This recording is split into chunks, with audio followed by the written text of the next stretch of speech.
Are doing well. तो आज हम क्लास 12th पॉलिटिकल साइंस की सेकंड बुक के third chapter politics of plan development को पढ़ने वाले हैं।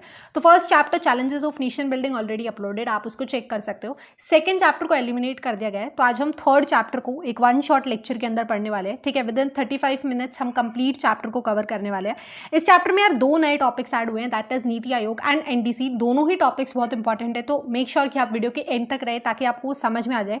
क्योंकि नीति आयोग से अभी जो 2021 के अंदर टर्म 1 का पेपर हुआ था उसमें से 5 या 6 क्वेश्चंस आए थे। ठीक है, तो इसीलिए आप वीडियो को पूरा देखें।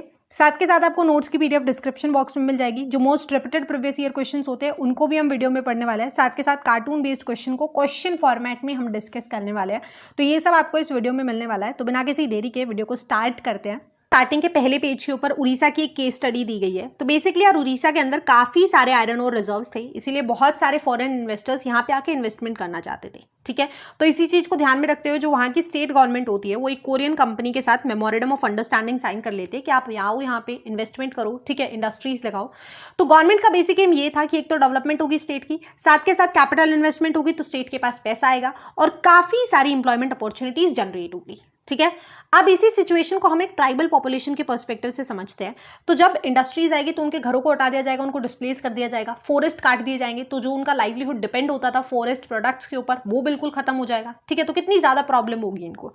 इसी तरीके से जो एनवायरमेंटलिस्ट होते हैं वो आर्ग्यू करते हैं क्योंकि माइनिंग होगी तो बहुत सारा पॉल्यूशन होगा, डिफॉरेस्टेशन होगा, जिससे एनवायरमेंट को बहुत हार्म पड़ेगा। ठीक है, तो अब हमने देखा कि गवर्नमेंट का ये पर्सपेक्टिव था, ये ट्राइबल पॉपुलेशन का पर्सपेक्टिव था और ये एनवायरमेंटलिस्ट का पर्सपेक्टिव था। अब इसका आउटकम क्या होता है, जो लोग होते हैं वो उस कंपनी के ऑफिस के बाहर जाते हैं और वहां पे प्रोटेस्ट करते हैं कि इस एमओयू को कैंसिल करो। ठीक है, अब स्टेट गवर्नमेंट आती है बीच के अंदर, वो आर्ग्यू करती है कि अगर इस तरीके से होगा तो ये एक बहुत बैड एग्जांपल सेट करेगा इंडिया का वर्ल्ड इमेज के ऊपर। ठीक है, क्योंकि पहले तो हमने किसी कंपनी को प्रपोजल दिया कि आप आओ यहाँ पे इन्वेस्टमेंट करो, जब वो एग्री कर जाती है तो हम उसको कैंसिलेशन की डिमांड करते हैं। इससे इवेंचुअली बाकी जो कंट्रीज इंडिया के अंदर इन्वेस्ट करने का सोच रही होगी वो भी नहीं करेंगी, राइट। तो इस एग्जाम्पल से यार हमने ये समझा कि जो गवर्नमेंट का गोल था कि यहाँ पे इंडस्ट्री लगेगी तो डेवलपमेंट होगी, वो भी गलत नहीं है। वहीं ट्राइबल पॉपुलेशन जो आर्ग्यू करती है उनके घर डिस्प्लेस हो जाएंगे, वो भी गलत नहीं है। और साथ के साथ जो एनवायरमेंटलिस्ट आर्ग्यू कर रहे हैं कि एनवायरमेंट को हार्म पड़ेगा, वो भी गलत नहीं है। वी नीड टू अंडरस्टैंड कि डेवलपमेंट का मतलब सबके लिए सेम नहीं होता है। ठीक है, जिन लोगों को जॉब्स मिलेगी उनके लिए डेवलपमेंट अच्छी है, लेकिन जिन लोगों के घर जाएंगे उनके लिए डेवलपमेंट नहीं है। इसीलिए different people have different developmental goals based on their situations and their circumstances and their needs. ठीक है, ये सबसे इंपॉर्टेंट पॉइंट था जो हमें इस स्लाइड के अंदर समझना था। तो जब हमें इंडिपेंडेंस मिली तो हमें ऐसे काफी सारे डिसीजंस लेने थे, ऐसी काफी सारी प्रॉब्लम आनी थी। तो हमारे चैप्टर का नाम है politics of plan development. First chapter के अंदर हमने चैलेंज पढ़ा था नेशनल इंटीग्रेशन का। ठीक है, अब इस चैप्टर में हमें चैलेंज है कि किस तरीके से इंडिया ने डेवलपमेंट को परस्यू किया। ठीक है, डेवलपमेंट एक बहुत वास्ट टर्म है और हमने देखा कि किस तरीके से डेवलपमेंट का मतलब सबके लिए अलग अलग है और गवर्नमेंट को सबको इक्वलिटी देनी थी, सबको खुश रखना था, तो कितना डिफिकल्ट होने वाला था।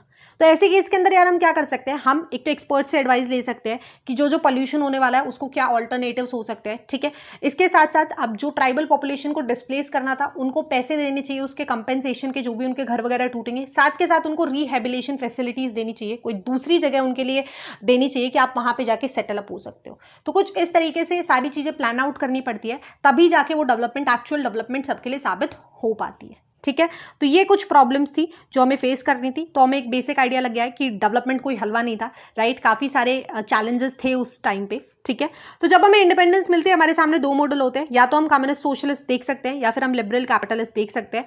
ये जो आइडियोलॉजीज है हम चैप्टर 1 और चैप्टर 2 जो हमारी बुक का पार्ट 1 का जो बुक ए है उसके अंदर है कोल्ड वॉर और एंड ऑफ बायोपोलैरिटी, तो उसको अच्छे से समझ लेना, तभी ये चैप्टर सही से समझ में आएगा। और अगर अभी तक आपने नहीं पढ़ा है तो आपको लिंक डिस्क्रिप्शन बॉक्स में मिल जाएंगे, आप वहां से चेकआउट कर सकते हैं। ठीक है, तो थोड़ा सा आइडिया दे देती हूँ। सोशलिस्ट मॉडल के अंदर जो स्टेट होता था वो सारी इकोनॉमी को कंट्रोल करता था, वहीं कैपिटलिस्ट मॉडल के अंदर जो प्राइवेट प्लेयर्स होते थे वो इकोनॉमी को कंट्रोल कर रहे होते थे। ठीक है, तो अब इंडिया की अगर हम बात करते हैं तो इंडिया के अंदर ज्यादातर जो मेजॉरिटी पॉपुलेशन थी वो सोशलिस्ट मॉडल से इंप्रेस थी। उसके अंदर हमारे पंडित जवाहरलाल नेहरू और कम्युनिस्ट पार्टी भी आती थी, लेकिन लिबरल कैपिटलिज्म के काफी फ्यू सपोर्टर्स थे। ठीक है, तो बहुत एक तरीके से बहुत सारे व्यूज आ रहे थे। कोई चाहता था कि इंडस्ट्रीज की डेवलपमेंट हो, कोई चाहता था कि इंडिया क्योंकि एक एग्रीकल्चरल कंट्री है तो हमें एग्रीकल्चर पर ज्यादा फोकस करना चाहिए। तो बहुत डिफरेंट ओपिनियंस आ रहे थे, लेकिन एक चीज पर सब अग्री कर रहे थे, क्योंकि इंडिया को अभी इंडिपेंडेंस मिला है तो सारी चीजें हम प्राइवेट एक्टर्स या हम कैपिटलिस्ट मॉडल को कंप्लीटली अडॉप्ट नहीं कर सकते हैं। ठीक है, गवर्नमेंट का कंट्रोल होना ही चाहिए इकोनॉमी पे। जो लीडर्स थे, जो पार्टीज थी या जो पब्लिक ओपिनियन था वो इस चीज को सपोर्ट कर रहा था, राइट। तो ना ही हमने कम्युनिस्ट सोशलिस्ट मॉडल अपनाया, ना ही ही हमने लिबरल कैपिटलिस्ट मॉडल अपनाया, हमने एक बीच का रास्ता मिक्स्ड इकोनॉमी अपनाया, ठीक है, दोनों मॉडल से कुछ कुछ एलिमेंट लिए। इसको हम आगे डिटेल में पढ़ रहे होंगे, फिलहाल इसको याद रख के देखो तो कि हमारे सामने ये 2 ऑप्शंस थे, ठीक है। अब चैप्टर के नाम पे आते हैं, अगेन क्या है, पॉलिटिक्स ऑफ प्लान डेवलपमेंट, मतलब हमें प्लानिंग के बारे में पढ़ना है कि डेवलपमेंट को किस तरीके से प्लान करके किया गया। तो यार प्लानिंग कोई भी नया कॉन्सेप्ट नहीं था। अगर हम सोशलिस्ट मॉडल को देखते हैं तो यूएसएसआर ने प्लानिंग ऑलरेडी अडॉप्ट किया हुआ था। इंडिया की टर्म्स में अगर हम बात करते हैं तो 1944 के अंदर एक बॉम्बे प्लान को लॉन्च किया गया था। बेसिकली जो बड़े बड़े इंडस्ट्रियलिस्ट थे वो साथ में आ गए थे और उन्होंने एक ड्राफ्ट प्रिपेयर किया था कि हम चाहते हैं कि गवर्नमेंट और हम, जो स्टेट है, गवर्नमेंट है, हम दोनों साथ में मिलकर कोई डेवलपमेंटल प्रोजेक्ट निकाले, प्लान करके प्रॉपरली। बट उसमें बेसिक डिमांड इनकी यही थी कि स्टेट को मेजर इनिशिएटिव लेना चाहिए, स्टेट को इन्वेस्टमेंट करनी चाहिए, ठीक है। तो थोड़े थोड़े स्टेप्स हो रहे थे इंडिया के अंदर कि हमें प्लान्ड वे में चीजें करनी है, हमें रैंडम कहीं भी इन्वेस्ट नहीं करना है, ठीक है। तो कुछ कुछ ऐसे प्लान्स आ रहे थे। साथ के साथ फ्रॉम लेफ्ट टू राइट सब लोग ये अग्री कर रहे थे कि इंडिपेंडेंस मिलने के बाद प्लानिंग करना डेवलपमेंट की सबसे पहली हमारी क्राइटेरिया होगा, ठीक है। अब यहाँ पे आया है फ्रॉम लेफ्ट टू राइट। तो left to right basically ideologies होती है, फैक्शंस होते हैं, ग्रुप्स होते हैं जो हर कंट्री में हमें देखने को मिलते हैं। तो यार जो लेफ्ट होते हैं वो चाहते हैं कि गवर्नमेंट के ऊपर स्टेट कंट्रोल इकोनॉमी होनी चाहिए, गवर्नमेंट को फेवर करना चाहिए पुअर को या फिर down trodden section of society को। तो गवर्नमेंट को ऐसी पॉलिसीज लानी चाहिए जिससे गरीबों का भला हो सके, ये मानना है। भाई राइट ये मानते हैं कि गवर्नमेंट को इकोनॉमी के अंदर हद से ज्यादा इंटरफेयर नहीं करना चाहिए, उसको कुछ कुछ एरियाज के अंदर करना चाहिए, साथ के साथ कंपटीशन फ्री होना चाहिए और मार्केट इकोनॉमी होनी चाहिए। तो ये प्राइवेट या कैपिटलिस्ट की साइड ज्यादा इंक्लाइंड होते हैं, ठीक है। तो लेफ्ट हमारे सोशलिस्ट होते हैं और राइट हमारे कैपिटलिस्ट होते हैं, ठीक है। अब आती है यार हमारी प्लानिंग कमीशन, तो हमें इंडिपेंडेंस मिल जाती है, ठीक है। उसके बाद प्लानिंग कमीशन एग्जिस्टेंस में आती है, जो प्राइम मिनिस्टर होता है वो इसका चेयरपर्सन होता है, ठीक है। प्लानिंग कमीशन का बेसिक यही काम था कि उसको काफी सारी स्ट्रैटेजीज बनानी या पाथ बनाने, ऐसी पॉलिसीज को इवॉल्व करना है जो इंडिया की डेवलपमेंट में काम आ सके, ठीक है। तो क्वेश्चन देखते हैं किस तरीके से आता है। 2021 के टर्म 1 में आया था, which one of the following commission was formed for the plan development of India just after independence. तो option number B, planning commission is the right answer. अब एक नया टॉपिक ऐड किया गया है, that is national developmental council यानी NDC, राष्ट्रीय विकास परिषद। तो बेसिकली ये एक डिसीजन मेकिंग बॉडी होती है, ठीक है। इसको प्राइम मिनिस्टर ही लीड कर रहे होते हैं। ये सेटअप की गई थी 6 अगस्त 1952 के अंदर, ठीक है। ये बेसिकली 5 ईयर प्लान कमीशन को ही सपोर्ट कर रही होती है, उसके साथ ही इसकी कमेटी के जो मेंबर होते हैं वो प्लानिंग कमीशन के साथ काम कर रहे होते हैं एंड दे मेक श्योर कि बैलेंस्ड और रैपिड डेवलपमेंट हो रहा हो among all parts of the country, ठीक है। अब हमें पता है यार प्लानिंग कमीशन को किसने रिप्लेस कर दिया, नीति आयोग ने, वो हम आगे डिटेल में पढ़ेंगे। लेकिन एनडीसी अभी भी एग्जिस्टेंस में है, एनडीसी अब नीति आयोग के साथ काम करती है, ठीक है। नेक्स्ट आते हैं अंडरस्टैंडिंग 5 ईयर प्लान मॉडल। तो इंडिया ने यूएसएसआर जिस तरीके से उसने 1928 के अंदर एक 5 ईयर प्लान मॉडल अडॉप्ट किया था, जिसमें बेसिकली एक डॉक्यूमेंट होता है, ठीक है। गवर्नमेंट जो होती है वो हर साल एक डॉक्यूमेंट प्रिपेयर करती है, अपने अगले 5 सालों में वो इन एरियाज के अंदर पैसा खर्च करने वाली है। सपोज ये एक डॉक्यूमेंट है, ठीक है। अब जब भी नई गवर्नमेंट आती है, नया टेन्योर आती है, तो उसमें बताती है, मेमोरेंडम होता है प्रॉपरली कि अगले 5 सालों में हम ये डेवलपमेंट प्रोजेक्ट करने वाले हैं। सपोज हम यहाँ पे एक डैम बनाएंगे, ठीक है, हम यहाँ पे एक मेट्रो लाइन लेके आएंगे, हम एग्रीकल्चर के अंदर इतना पैसा इन्वेस्ट करेंगे। तो ये ऑलरेडी गवर्नमेंट स्टार्टिंग पीरियड जो होता है उसके अंदर बता देती है कि हम ये करने वाले हैं, ठीक है। अब जो बजट होता है, जो ये जो 5 ईयर प्लान के अंदर जो ये मेमोरेंडम या जो डॉक्यूमेंट बनता है, उसमें 2 तरीके का बजट बनता है, एक होता है नॉन प्लान बजट और एक होता है प्लान बजट, ठीक है। प्लान बजट मतलब जो साल की स्टार्टिंग में प्लान हो गया है कि अगले 5 सालों में इन एरियाज के अंदर डेवलपमेंट होगी, और non plan budget yearly basis पे बनता है कि इस साल के अंदर हमारे ये जो रूटीन खर्चे जैसे सैलरी हो गया या छोटे मोटे प्रोजेक्ट्स हो गए, उसको नॉन प्लान बजट में डाला जाता है, ठीक है। इसकी एडवांटेज ये होती है कि ये गवर्नमेंट को फोकस करने देता है एक लॉन्गर टर्म इंटरवेंशन पे कि आपका 5 साल का प्लान आ गया है, 5 साल के अंदर इस एरिया को हम इतना डेवलप कर देंगे, ठीक है। तो बेसिकली यही याद रखना है कि हमने सबसे पहला प्लानिंग कमीशन बना ली, ठीक है, और हमने क्या किया, 5 ईयर प्लान मॉडल को अडॉप्ट किया, जो कि कहां से लिया था हमने, यूएसएसआर से लिया था, ठीक है। 5 ईयर प्लान में क्या होता है, एक डॉक्यूमेंट होता है जिसके अंदर गवर्नमेंट अपने अगले 5 सालों में आने वाले जितने भी एक्सपेंडिचर या जो भी डेवलपमेंटल प्रोजेक्ट्स होते हैं उनकी डिटेल देती है। उसमें भी अब 2 कैटेगरीज बन जाती है, एक होती है नॉन प्लान बजट जो ईयरली बेसिस पे हर साल अपडेट होता रहता है, ठीक है, और एक होता है प्लान बजट जो 5 साल का बनता है, ठीक है, हो गया। अब देखते हैं first 5 year plan, second 5 year plan, सारी चीजें देखते हैं। तो पहला 5 ईयर प्लान आया था 1951 से लेकर 1956 तक, ठीक है। इसमें बेसिक एम यही था कि पॉवर्टी को घटाना है, सबसे पहला प्लान था। तो बहुत लोग एक्साइटेड थे कि क्या होगा प्लान के अंदर, किस तरीके से प्लानिंग होगी, ठीक है। तो जो के एन राज थे वो यंग इकोनॉमिस्ट जो इस प्लान में इन्वॉल्व थे, जो मेजर थे जिन्होंने इस प्लान को ड्राफ्ट किया था, उन्होंने ये आर्ग्यूमेंट रखी थी, क्योंकि इंडिया अभी आजाद हुई है, ठीक है, हमने बड़ी मुश्किल से प्रिंसली स्टेट्स का इंटीग्रेशन वगैरह किया है, ठीक है, तो हमें एटलीस्ट जो आने वाले 2 डिकेड से आने वाले 20 साल है उन तक हमें धीरे धीरे डेवलपमेंट करनी है, मतलब हमें कछुए की चाल से डेवलपमेंट करनी है, ठीक है। हमें कोई जल्दबाजी नहीं है, हम आराम आराम से डेवलपमेंट करेंगे, ठीक है।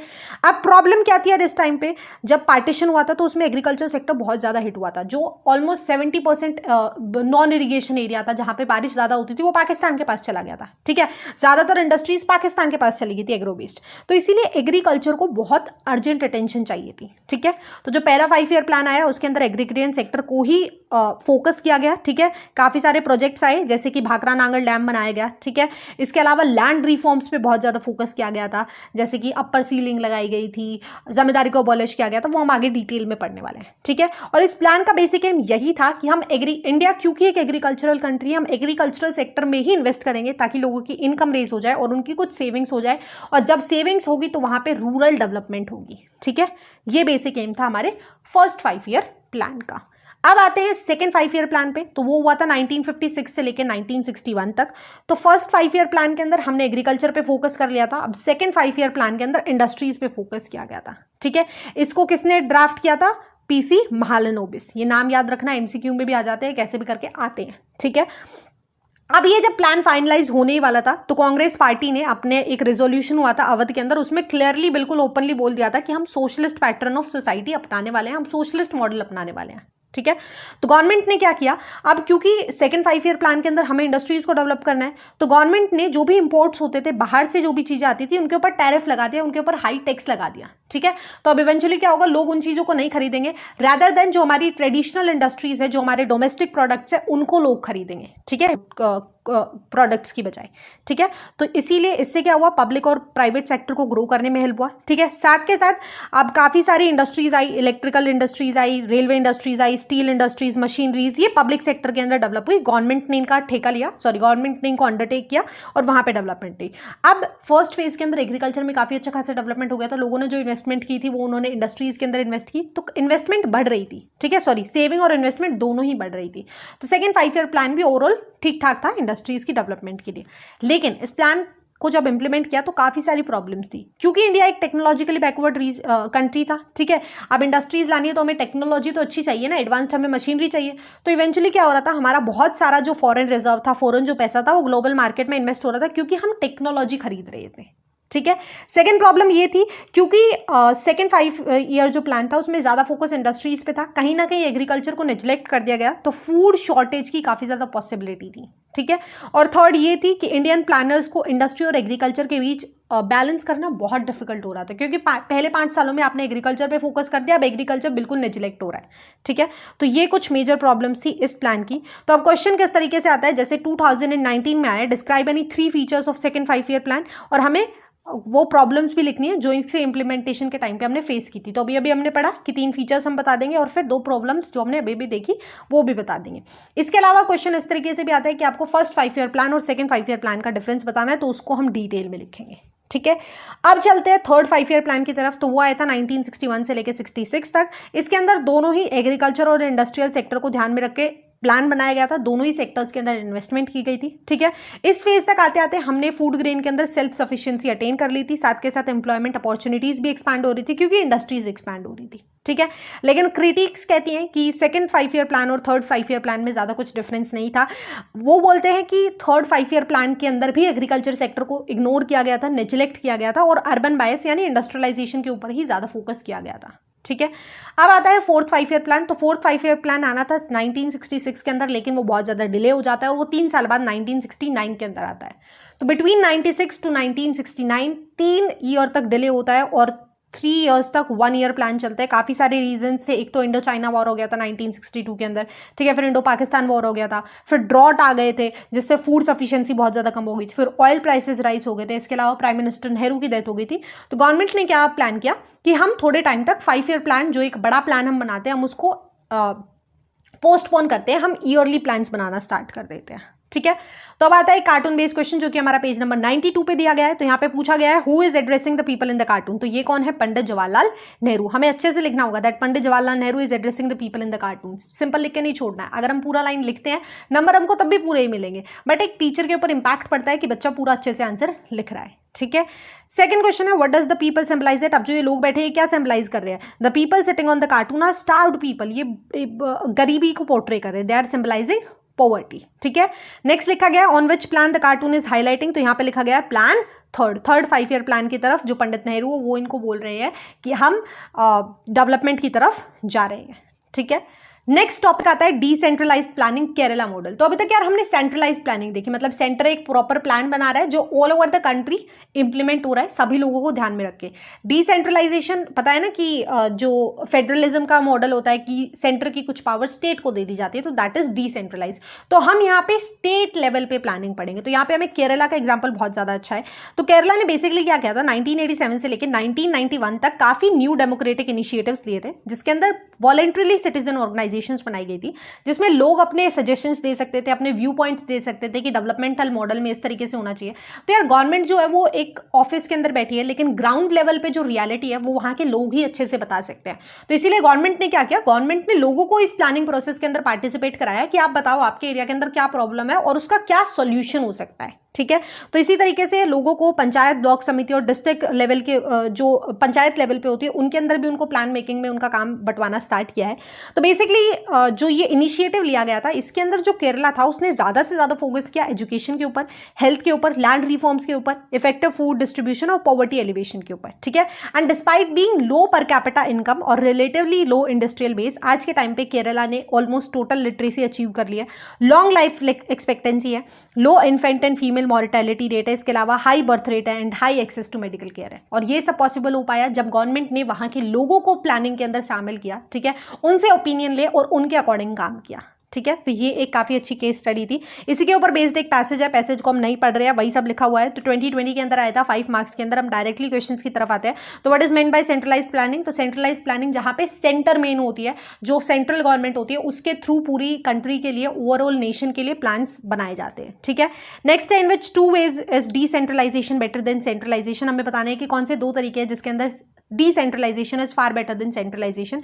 बिकॉज जो लोकल पीपल होते हैं वो ज़्यादा एक अच्छे ऑल्टरनेट दे सकते हैं, because they know the reality at the ground level. साथ के साथ यहाँ पे जो प्लान्स होते हैं उनको इम्प्लीमेंट करना भी सिंपल और ईजियर होता है as compared to central level. तो ये 2 बेनिफिट्स हम लिख सकते हैं। नेक्स्ट आता है the Kerala model of planning and development focused on which area. तो कौन से एरिया पे फोकस किया था इन्होंने? एजुकेशन के ऊपर, हेल्थ केयर के ऊपर और पॉवर्टी एलिवेशन के ऊपर, फूड डिस्ट्रीब्यूशन के ऊपर फोकस किया था, इसीलिए उन्होंने इतना अच्छे से डेवलप किया। अब नेक्स्ट टॉपिक आता है की कंट्रोवर्सीज। तो that is between agriculture and industries और दूसरी हमारी प्राइवेट वर्सेस पब्लिक। ठीक है। तो स्टार्ट करते हैं एग्रीकल्चर वर्सेस इंडस्ट्रीज। तो यार इस टॉपिक में बेसिकली पहले हम एग्रीकल्चर के फेवर में आर्ग्यूमेंट्स पढ़ेंगे और फिर इंडस्ट्रीज के फेवर में आर्ग्यूमेंट पढ़ेंगे। तो जो लोग एग्रीकल्चर को सपोर्ट करते थे उन्होंने आर्ग्यू किया कि सेकंड 5 ईयर प्लान के अंदर क्योंकि हमने इंडस्ट्रीज पे ज़्यादा फोकस कर दिया तो एग्रीकल्चर ने काफ़ी मेजर सेटबैक सफर किया। तो जो अचीवमेंट हमने फर्स्ट 5 ईयर प्लान में कर ली थी उसको पानी हो गया, बिकॉज हमने सेकंड 5 ईयर प्लान के अंदर उसके ऊपर कुछ भी ध्यान नहीं दिया। ठीक है। यहाँ पे जेसी कुमारप्पा जो एक इकोनॉमिस्ट है वो कहते थे कि हमें रूरल इंडस्ट्रियलाइजेशन पे ज़्यादा से ज़्यादा फोकस करना चाहिए, तभी हम इस पॉवर्टी की साइकिल से बाहर निकल पाएंगे। साथ के साथ एक और आर्गुमेंट दी गई है, दैट इज चौधरी चरण सिंह, जो कि एक कांग्रेस के लीडर हुआ करते थे लेकिन बाद में उन्होंने अपनी खुद की पार्टी बना ली, दैट इज भारतीय लोकदल। तो ये सपोर्ट करते थे कि जितने भी प्लान्स है वो एग्रीग्रेन सेंट्रिक होने चाहिए, क्योंकि इंडिया एक एग्रीकल्चरल कंट्री है तो हमें इसीलिए रूरल इंडस्ट्रियलाइजेशन पर ज़्यादा फोकस करना चाहिए। ठीक है। अब हम देखते हैं इंडस्ट्रीज़ के फेवर में क्या आर्ग्यूमेंट आती थी। तो वो लोग जो लोग इंडस्ट्रीज़ को सपोर्ट करते थे वो कहते थे कि बिना इंडस्ट्रियल प्रोडक्शन के हम पॉवर्टी से बाहर नहीं निकल सकते। ठीक है।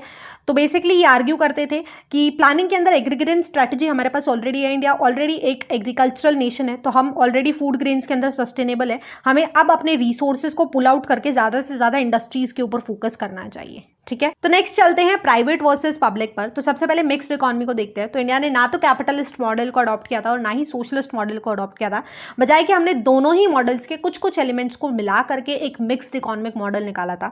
तो ज़्यादातर जो एग्रीकल्चर है, ट्रेड और इंडस्ट्रीज है, उनको प्राइवेट हाथों में दे दिया गया था, लेकिन काफ़ी सारी हैवी इंडस्ट्रीज जैसे ऑयल इंडस्ट्रीज आज तक हमारी गवर्नमेंट कंट्रोल करती है। इसके अलावा ट्रेड को रेगुलेट करती है और कुछ क्रूशियल इंटरवेंशन एग्रीकल्चर में टाइम टू टाइम स्टेट के थ्रू होता रहता है। ठीक है। तो सबसे पहले आर्ग्यूमेंट आर्ग्यूमेंट्स देखते हैं प्राइवेट के सपोर्ट में क्या है। तो क्रिटिक्स आर्ग्यू करते हैं कि प्लानर्स ने प्राइवेट सेक्टर को इनफ स्पेस नहीं दिया, गवर्नमेंट ने हद से ज़्यादा इंटरवीन किया, इसीलिए प्राइवेट सेक्टर डेवलप नहीं हो पाया। ठीक है, उन्होंने कहा कि जो गवर्नमेंट थी वो टाइम टू टाइम काफ़ी सारी हर्डल्स क्रिएट कर रही थी प्राइवेट कैपिटल के लिए by installing system of licence and permit for investment. अगर इन सारी चीज़ों को हटा दिया जाता तो डेवलपमेंट ज़्यादा बेटर तरीके से होती। ठीक है, थर्ड इन्होंने कहा क्योंकि स्टेट कंट्रोल थिंग थी तो इनएफिशिएंसी और करप्शन बहुत आम बात थी, इसीलिए प्राइवेट सेक्टर ज़्यादा अच्छे से ग्रो नहीं कर पाया। देखते हैं कि पब्लिक सेक्टर के आर्ग्यूमेंट में कौन कौन सपोर्ट करता है। तो जो पब्लिक सेक्टर के क्रिटिक्स हैं वो बोलते हैं कि स्टेट ने ज़्यादा पैसा स्पेंड नहीं किया पब्लिक एजुकेशन फैसिलिटी से, इसी वजह से ये सेक्टर्स इतने ज़्यादा डेवलप नहीं हो पाए। ठीक है, और सेकंड ये आर्ग्यू करते हैं कि instead of helping the poor, जो लोग पहले जिनके पास थोड़े बहुत पैसे होते थे, जब गवर्नमेंट पॉलिसीज आई तो उनको सारा बेनिफिट उनको मिला रैदर देन पुअर, इसीलिए एक मिडिल क्लास एग्जिस्टेंस में आ गई जो अब एक अच्छी सैलरी के साथ high standard of life enjoy कर रही है। तो बेसिकली इनकी आर्ग्यूमेंट यही है कि पुअर्स का कोई भी बेनिफिट नहीं हुआ।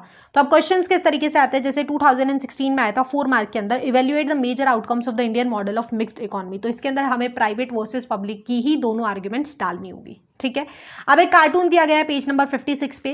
पहला क्वेश्चन पूछा गया what message does the cartoon convey. तो the cartoon is trying to balance between the public and the private sector to maintain the growth of an economic adopted by the government. ठीक है, second question के अंदर आपको बताना है कि कौन ये पर्सन है जो ये बैलेंस करने का ट्राई कर रहा है। तो that is again Pandit Jawaharlal Nehru. इसके बाद पूछा गया है how was both sectors manage. तो Pandit Nehru made balance between both sectors by adopting the model of mixed economy to coexist the private and the public model. ठीक है, अब देखते हैं मेजर आउटकम्स। तो इससे पहले एक बार थोड़ा सा रिवाइज कर लेते हैं अभी तक हमने क्या पढ़ा। तो सबसे पहले हमने देखा कि डेवलपमेंटल गोल्स सबके लिए डिफरेंट होते हैं, उसके बाद प्लानिंग कमीशन एग्जिस्टेंस में आया। ठीक है, उसके बाद हमने पढ़ा कि किस तरीके से फर्स्ट 5 ईयर प्लान के अंदर एग्रीकल्चर पे फोकस किया गया, फिर सेकंड 5 ईयर प्लान के ऊपर इंडस्ट्रीज पे फोकस किया गया। ठीक है, थर्ड प्लान के अंदर दोनों ही चीज़ों को स्टेबलाइज करने की तैयारी की गई। फिर हमने मेजर कॉन्ट्रोवर्सीज पढ़ी, एग्रीकल्चर वर्सेज इंडस्ट्रीज। जो एग्रीकल्चर सेक्टर को सपोर्ट करते थे वो ब्लेम कर रहे थे कि हमें सेकेंड 5 ईयर प्लान के अंदर इंडस्ट्रीज़ में इन्वेस्टमेंट नहीं करना चाहिए था, हमें एग्रीकल्चर को ही ग्रो करना चाहिए था। वहीं जो इंडस्ट्रीज़ के सपोर्टर है वो कहते हैं कि बिना इंडस्ट्रियल डेवलपमेंट के कंट्री की पॉवर्टी से एलिवेट नहीं किया जा सकता। सिमिलरली हमने फिर मिक्स्ड इकोनॉमिक मॉडल अडॉप्ट किया था। तो प्राइवेट वर्सेस पब्लिक में हमें काफ़ी सारे आर्गूमेंट देखने को मिलती है। जो प्राइवेट के सपोर्टर्स होते हैं वो ये आर्ग्यू करते हैं कि गवर्नमेंट ने प्रॉपर स्पेस नहीं दिया और उन्होंने काफ़ी सारी उनकी चीज़ों में इंटरवीन किया, इसीलिए प्राइवेट सेक्टर सही से डेवलप नहीं हो पाया। वहीं पब्लिक सेक्टर आर्ग्यू करता है कि गवर्नमेंट ने सही से इन्वेस्टमेंट नहीं की पब्लिक रिसोर्सेज या पब्लिक फैसिलिटीज़ में, जिससे इवेंचुअली एक मिडिल क्लास एग्जिस्टेंस में आ गई जो आज के टाइम पे सारी फैसिलिटीज़ को एंजॉय कर रही है और पॉवर्टी बिल्कुल भी एलिवेट नहीं हो पाई। ठीक है, तो यार फटाफट से वो आउटकम्स देख लेते हैं। तो इस टाइम पीरियड के दौरान काफ़ी बड़े बड़े डेवलपमेंटल प्रोजेक्ट्स को इनिशिएट किया गया था। नंबर 1, बड़े बड़े मेगा डैम्स जैसे कि भाखड़ा, नांगल और हीराकुंड हो गया, इनको डेवलप किया गया था for irrigation and power generation facility. Second, public sector के अंदर काफ़ी बड़ी बड़ी हैवी इंडस्ट्रीज जैसे हमारी स्टील प्लांट्स हो गई, ऑयल रिफाइनरीज हो गई, इनको डेवलप किया गया था। थर्ड, आफ्टर इंडिपेंडेंस ट्रांसपोर्ट और कम्युनिकेशन सेक्टर के अंदर बहुत सारी इंप्रूवमेंट्स हुई थी, जिससे इवेंचुअली कनेक्टिविटी तो बढ़ी थी, साथ के साथ हमारी एग्रीकल्चरल प्रोडक्शन भी बूस्ट हुई थी। ठीक है, तो अब ये जितने भी मेगा प्रोजेक्ट्स लॉन्च किए गए थे इनको काफ़ी सारी क्रिटिक्स देनी पड़ी थी कि इनसे इन्वायरमेंटल पोल्यूशन हुआ है, इनका कुछ बेनिफिट नहीं हुआ। बट एट द एंड हम ये कंक्लूड कर सकते हैं कि इंडिया की इकोनॉमिक ग्रोथ के लिए इंडिया ने जो भी मॉडल अपनाया उसके अंदर चारों ही एलिमेंट्स, हमारे एग्रीकल्चर और इंडस्ट्रीज दोनों ही इक्वली इंपॉर्टेंट थे। सिमिलरली पब्लिक सेक्टर और प्राइवेट सेक्टर का रोल भी अच्छे तरीके से इंप्लीमेंट किया गया। ठीक है, तो ओवरऑल जो भी हमने की कंट्रोवर्सीज पढ़ी थी, चारों ही एलिमेंट्स इंडियन डेवलपमेंट के लिए काफ़ी इंपॉर्टेंट रहे। ठीक है, अब आते हैं सेकेंड आउटकम पे, दैट इज लैंड रिफॉर्म। तो हमने फर्स्ट 5 ईयर प्लान में पढ़ा था कि काफ़ी सारे लैंड रिफॉर्म इंप्लीमेंट किए गए थे, जिनमें से 2 रिफॉर्म बहुत सक्सेसफुल रहे थे। सबसे पहला जो जमींदारी सिस्टम आ रहा था कॉलोनियल सिस्टम से, उसको अबॉलिश कर दिया गया था। सेकेंड, गवर्नमेंट ने लैंड को कंसोलिडेट करने के बहुत से एफर्ट्स लिए थे। तो कॉलोनियल रूल के टाइम पे लैंड जो थी वो बहुत ज़्यादा बाइफ्रेक्चुरेट हो गई थी, छोटे छोटे हिस्सों में बट गई थी, जिससे प्रोडक्शन उतनी ज़्यादा नहीं होती थी। तो गवर्नमेंट ने काफ़ी सारे अटेम्प्ट्स किए थे कि किसी तरीके से इन लैंड को कंसोलिडेट इकट्ठा करके उनके ऊपर एग्रीकल्चर की जाए ताकि उससे प्रोडक्शन बढ़े, और काफ़ी हद तक गवर्नमेंट इस चीज़ में सक्सेसफुल भी रही थी। इसके बाद 2 रिफॉर्म्स और किए गए थे जो इतने सक्सेसफुल नहीं थे। पहला था अपर लिमिट या सीलिंग का। तो सपोज एक विलेज है जिसके अंदर गवर्नमेंट अनाउंस कर देती है कि किसी भी बंदे के पास 5 हेक्टेयर से ऊपर का लैंड नहीं होगा, और अगर इससे एक्स्ट्रा उसके पास लैंड होती है तो उस लैंड को लैंडलेस फार्मर्स या गरीबों के अंदर डिस्ट्रीब्यूट कर दिया जाएगा ताकि एक इक्वल डेवलपमेंटल हो सके सबकी। ठीक है, इक्वली ये जो प्रपोर्शन बना हुआ है बिटवीन रिच एंड पुअर, इस गैप को कम किया जा सके। लेकिन इवेंचुअली होने क्या लगा, जिन लोगों के पास 5 हेक्टेयर से ऊपर लैंड थी वो अपनी एक्स्ट्रा लैंड को या तो किसी रिश्तेदार के नाम करा देते या किसी दोस्त के, तो इवेंचुअली लैंड अभी भी उनके पास रही, उन गरीबों को तो मिली नहीं। ठीक है, तो ये एक मेजर फेलियर थी इस रिफॉर्म का का कोई फायदा नहीं हो सका। सेकंड, गवर्नमेंट ने टीनेंट्स के लिए लीगल सिक्योरिटी अनाउंस की थी कि उनको बेवजह जॉब पे से नहीं निकाला जा सकता, उनको टाइम टू टाइम वेजेस देनी चाहिए, ठीक है। बट हमारे जो यहाँ पे लैंडलॉर्ड्स है वो बहुत ज़्यादा एक्सप्लॉइटिंग थे, टीनेंट्स को इसका कोई बेनिफिट नहीं हो पाया, उनका एक्सप्लॉइटेशन कंटिन्यू रहा, ठीक है। अब देखते हैं कि लैंड रिफॉर्म्स में प्रॉब्लम क्या थी। तो यार ये जितनी भी पॉलिसीज थी, अपर सीलिंग हो गया, टीनेंट्स के लिए लीगल सिक्योरिटी हो गया, इन पॉलिसीज में कुछ भी प्रॉब्लम नहीं थी, ये बहुत अच्छी पॉलिसीज थी। प्रॉब्लम थी इनकी इंप्लीमेंटेशन में, क्योंकि जो लैंड ओनिंग क्लासेस थी वो सोशल और पॉलिटिकल पावर में बैठी थी, तो वो अपनी डिजायर के अकॉर्डिंग, अपने बेनिफिट के अकॉर्डिंग सारी चीजें कराती थी। इसीलिए काफी सारे लैंड रिफॉर्म्स जो सिर्फ प्रपोजल ही थे वो कभी लॉ में टर्न नहीं हो पाए बिकॉज ऑफ देयर इन्फ्लुएंस, और अगर वो हो भी गए तो वो सिर्फ पेपर पे रहे, उनका इफेक्टिव इंप्लीमेंटेशन कभी हुआ ही नहीं, ठीक है।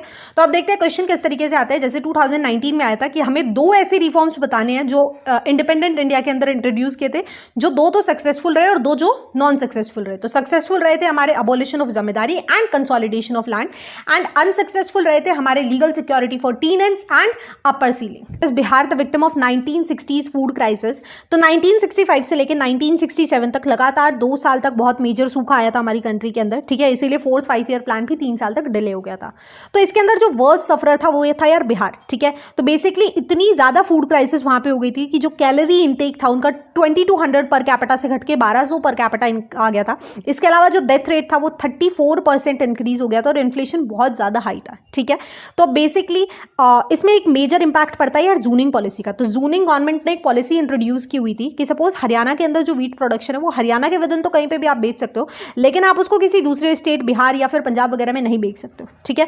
तो अब बिहार के अंदर सूखे का इतना ज्यादा इंपैक्ट था कि एक तो उनकी खुद की क्रॉप फेलियर हो गई, and because of this zoning policy वो किसी दूसरे स्टेट से फूड क्रॉप्स या किसी भी चीज को इंपोर्ट ही नहीं कर पा रहे थे, ठीक है।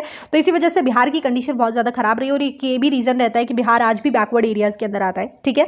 तो अब नेक्स्ट टॉपिक आता है ग्रीन रेवोल्यूशन। तो यहाँ पे हमारी गवर्नमेंट रियलाइज करती है कि हमारी 50% से भी ज्यादा पॉपुलेशन एग्रीकल्चर में एंगेज्ड है और तब भी हम ये फूड क्राइसिस का सामना कर रहे हैं, ठीक है। तो अब गवर्नमेंट सोचती है कि अब हमें सेल्फ सफिशियंसी मेंटेन करनी है। साथ के साथ इस टाइम पे हम मेजरली यूएसए पे डिपेंड थे अपनी फूड एड के लिए, और यूएसए हमें कॉन्स्टेंटली प्रेशराइज कर रहा था कि हम अपनी इकोनॉमिक पॉलिसीज को चेंज कर ले, प्राइवेटाइजेशन और कैपिटलिज्म को अडॉप्ट कर ले, ठीक है। तो अगर ऐसा ही करना होता तो हम नाम ही अडॉप्ट ना करते ना। हमने मिक्स्ड इकोनॉमिक मॉडल इसीलिए अपनाया क्योंकि दोनों ही चीजों का हमें बेनिफिट लेना था, ठीक है। तो अब गवर्नमेंट एक नई पॉलिसी अडॉप्ट करती है। तो इससे पहले क्या होता था, गवर्नमेंट जो थी गरीब लोगों को सस्ते दामों पर HYV सीड्स, फर्टिलाइजर्स वगैरह ये सारी फैसिलिटीज देती थी। तो अब गवर्नमेंट ने डिसाइड किया कि हम इस एड को कट करेंगे, गरीबों को देने के बजाय अब कुछ सालों तक हम कुछ वेल ऑफ पीजेंट्स को देंगे जिनके पास अच्छी खासी लैंड है, ठीक है, जिनके पास थोड़ा बहुत पैसा है, ताकि उनको जब हम एड देंगे एक्स्ट्रा वो प्रोडक्शन बूस्ट कर सके और हमारी कंट्री सेल्फ सफिशिएंट हो सके in terms of food production, ठीक है।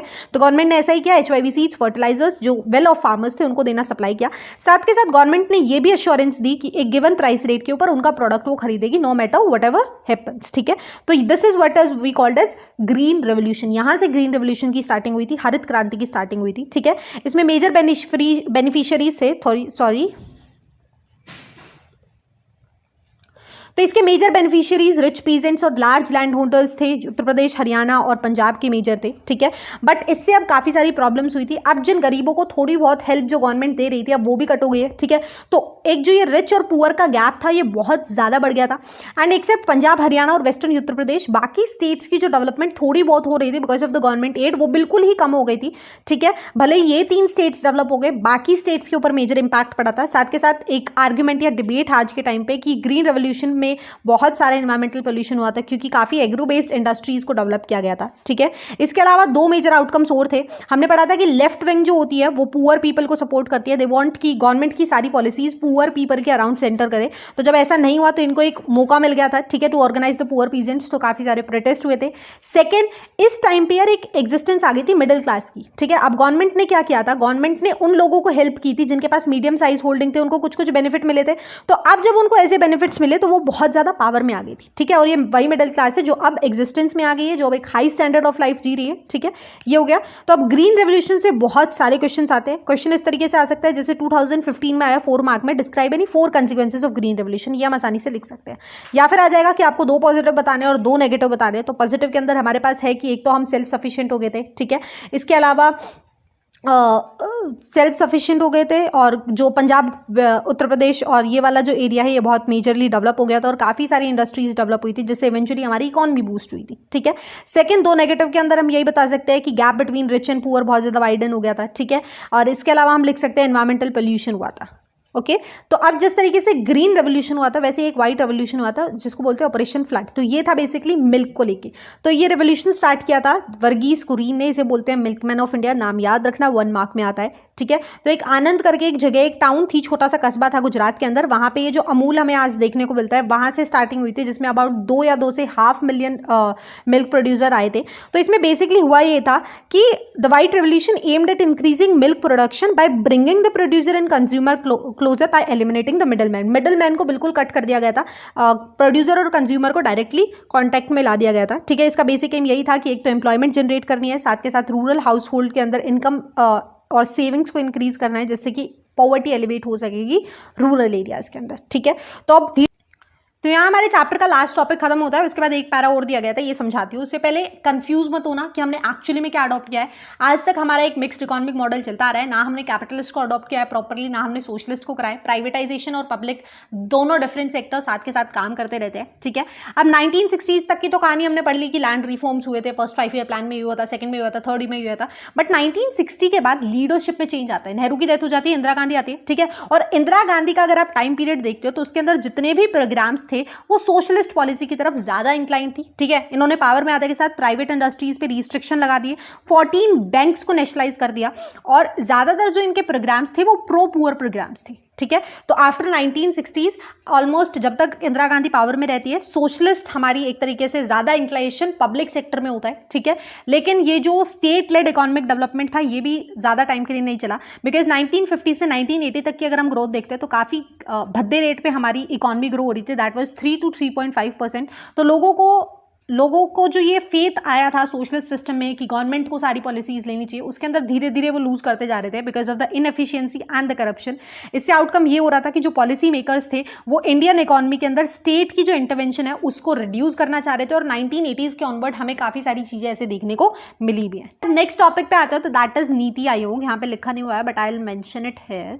तो बेसिकली प्लानिंग कमीशन थी, बट अगर हम स्पेशली 21st सेंचुरी में देखते हैं, इस ग्लोबलाइज्ड एरा के अंदर देखते हैं जिसके अंदर काफी नए नए चैलेंजेस है, तो प्लानिंग कमीशन काफी हद तक इनइफेक्टिव और इररेलेवेंट बन चुकी है। ठीक है। बिकॉज वो अभी तक उस ओल्ड स्ट्रक्चर या ओल्ड फ्रेमवर्क में ही काम कर रही थी। तो जब नरेंद्र मोदी पावर में आते हैं प्राइम मिनिस्टर, तो वो 15 अगस्त 2014 वाली स्पीच के अंदर प्लानिंग कमीशन को अबॉलिश करने के बारे में बात करते हैं, और फाइनली 1 जनवरी 2015 को नीति आयोग प्लानिंग कमीशन को रिप्लेस कर देता है। ठीक है। अभी इसका काम सेम ही है बट थोड़े बहुत क्राइटेरियाज बदल गए हैं। तो देखते हैं क्या फीचर्स है। तो Niti Aayog act as a think tank of the union government. ठीक है। तो बेसिकली ये वही काम करता है, स्ट्रैटेजीज बनाता है, फ्रेमवर्क बनाता है, पॉलिसी प्रोग्राम, ठीक है, for the national security and economic growth. ठीक है। अब जो प्राइम मिनिस्टर है होते हैं इंडिया के, he is regarded as the ex official chairman of नीति आयोग। इसके अलावा यही वाइस चेयरपर्सन जो होते हैं नीति आयोग के उसको अपॉइंट करते हैं। तो फर्स्ट वाइस चेयरपर्सन हमारे नीति आयोग के थे अरविंद पनागरिया, और अभी करंट की अगर हम बात करते हैं तो that is doctor Rajiv Kumar. नाम को याद रखना, 1 मार्क में क्वेश्चन आते हैं। अब क्वेश्चन देख लेते हैं। 2021 टर्म 2 में आया है, in which year was the NITI Aayog constituted. So option number B 2015 is the correct option. Second question पे आते हैं, who among the following appoints the vice chairperson of नीति आयोग। तो option number B prime minister of India. Next देखो, which among the following statement about NITI Aayog is true. हमें 4 statement दी गई और ये बताना है इनमें से कौन सी सही है। पहला, Niti Aayog act as a think tank of union, सही है। Second, Niti Aayog act against terrorism, नहीं, नेशनल सिक्योरिटी के लिए करता है बट एग्जैक्टली हम ये नहीं लिख सकते। Third, Niti Aayog act in the spirit of cooperative federalism, right है। Niti Aayog decides more role for bigger states and smaller role for smaller states, ये भी गलत है। तो option number D first and third is the correct option. ठीक है। अब आ जाते हैं PYQ बेस्ड मैप क्वेश्चन पे। तो पहला क्वेश्चन 2019 में आया है, 2018 में भी रिपीट हुआ है। State related to dairy cooperative movement under the name of Amul, तो ये था अपना गुजरात। यहाँ पे क्या हुआ था, मिल्क रेवोल्यूशन। सेकंड आया था 2018 के अंदर अगर हम बात करते हैं, the state which faced a near feminine situation in 1960s, तो दैट इज बिहार। इसके अलावा state benefited by green revolution, यहाँ पे यूपी टिक करके दिया गया तो हम यूपी लिखेंगे, लेकिन अगर यहाँ पे हरियाणा और पंजाब होता तो वो भी दोनों ऑप्शंस सही होते। See here we came to the end of the video. एक बार फटाफट से रिवाइज करवा देते हो चैप्टर, क्योंकि थोड़ा सा कंफ्यूजिंग है, ज़्यादा नहीं है। तो हमारे चैप्टर का नाम है पॉलिटिक्स ऑफ प्लांट डेवलपमेंट। तो बेसिकली हमें इसमें यही देखना है कि किस तरीके से हमारे डेवलपमेंटल स्ट्रैटेजी रही है इंडिपेंडेंस से लेकर अभी तक की। तो हमने सबसे पहले प्लानिंग कमीशन के बारे में पढ़ा कि आफ्टर इंडिपेंडेंस एक ऑर्गेनाइजेशन बनाई गई जो 5 ईयर प्लान इंप्लीमेंट करती थी, ठीक है। हमने उसके बाद first 5 year plan, second 5 year plan और थर्ड 5 ईयर प्लान को पढ़ा। साथ के साथ एक एनडीसी जो न्यूली एडेड टॉपिक था उसको भी हमने डिस्कस किया। प्लानिंग कमीशन को अबॉलिश कर दिया गया है, लेकिन एनडीसी अभी भी नीति आयोग के साथ काम करता है, ठीक है। तीनों हमारे वो हो गए। फिर हमने की कंट्रोवर्सीज पढ़ी, that is between agriculture and industries, private and public. But हम कंक्लूड करके ये कह सकते हैं कि चारों ही एलिमेंट्स बहुत ज्यादा इंपॉर्टेंट है, ठीक है। हमने डिफरेंट क्रिटिक्स पढ़ी जिनको याद रखना इंपॉर्टेंट है अगर क्वेश्चन आता है तो। उसके बाद हमने ग्रीन रेवोल्यूशन देखा और व्हाइट रेवोल्यूशन देखा, और हमने मेजर आउटकम्स देखे कि क्या क्या डेवलपमेंट हुई थी। तो मेजर आउटकम्स वही थे कि डैम्स बिल्ड हुए थे, कम्युनिकेशन डेवलपमेंट हुई थी, काफी बड़ी इंडस्ट्रीज एग्जिस्टेंस में आई थी। इसके अलावा हमने लैंड रिफॉर्म्स को डिटेल में पढ़ा है, ठीक है। और उसके बाद लास्ट में हमने नीति आयोग के बारे में अच्छे से पढ़ा है। तो ये सारी चीज़ें याद रखना। आई होप एक्सप्लेनेशन समझ में आया। अगर वीडियो पसंद आया हो तो लाइक शेयर सब्सक्राइब कर देना। सो याद, that's all for today. See you in next, bye bye.